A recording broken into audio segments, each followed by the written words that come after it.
છોટાઉદેપુરના પાણીબાર ગામ ખાતે 13 મેના બુધવારે ગામ ગાંદરીઓ બાબા ઈંદનું આયોજન કરવામાં આવ્યું છે, જેમાં 10 મેના રોજ રાજીનું ગાયણું કરવામાં આવ્યું હતું, જ્યારે 11 મે સોમવારે પાણીબારથી દેવોના ઘોડા લેવા માટે મોટલા ઢોલ, થાળી, ઢોલિયા, માંદડ, શરણાઈ,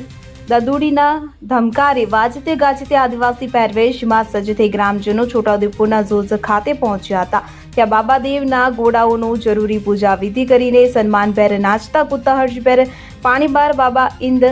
મંડાવાની જગ્યાએ લાવવામાં આવ્યા હતા। પાણીબાર ગામમાં ખાસ કરીને બાબા લડવાદેવ, બાબા વડાદેવ, બાબા કુવાજાદેવ, દુધિયાદેવ, બાબા ઝાંપલિયાદેવ, સિમોડાદેવ, ખેડાઈ માતા, વેરાઈ માતા, ખત્રી પૂર્વજો, સ્થાનિકો સહિતના આદિવાસી દેવસ્થાનો આવેલા છે કે જે દેવસ્થાનો પૈકી જે દેવસ્થાનો પર ઘોડા ચડાવવા જરૂરી છે ત્યાં ઘોડા, જ્યારે જે દેવસ્થાનો પર ખૂંટડા રોપવાના થાય ત્યાં ખૂંટડા, એ મુજબ તમામ આદિ દેવસ્થાનોની ગણતરી કરીને આ તૈયારી કરવામાં આવી છે। સાદાઈથી આયોજિત કરવામાં આવેલ કરોડિયા બાબા ઈંદ માટે પાણીબાર ગામના તમામ પરિવારોએ નક્કી કરવામાં આવેલ સંયોગ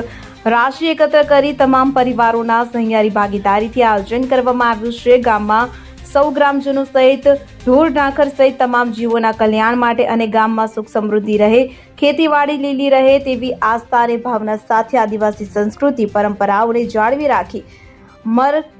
બરકરાર રાખવાના હેતુ માટે ગામના આદિ દેવસ્થાનો પર વર્ષે દાડે વારે તહેવારે જરૂરી પૂજા વિધિ કરવામાં આવે છે, પરંતુ લાંબા ગાળે આ પ્રમાણે બાબા ઈંદની ઉજવણીના કાર્યક્રમ યોજી ગામનું મોટું પૂજન સમયાંતરે કરવામાં આવે તેમ ગામના અગ્રણીઓ દ્વારા જણાવાયું છે। મારા ગામ પાણીબાર ખાતે ગામ ગાંદરિયા બાબા ઈંદનું આયોજન કરવામાં આવ્યું છે, જેમાં રવિવાર તારીખ 10ના રોજ રાજીનું ગાયણું કરવામાં આવ્યું હતું। તારીખ 11ના રોજ બાબાદેવના ઘોડા લેવા માટે રોજ ખાતે જવાનું થયું હતું અને તારીખ 13 મેના રોજ બુધવારે અમારા ગામની અંદર ગામ ગાંદરિયા બાબા ઈંદનું આયોજન કરવામાં આવ્યું છે, જેમાં આખા ગામમાંથી તમામ પરિવારોએ જરૂરી સહયોગ અને સપોર્ટ દ્વારા બાબા ઈંદના કાર્યક્રમનું આયોજન કરવામાં આવ્યું છે।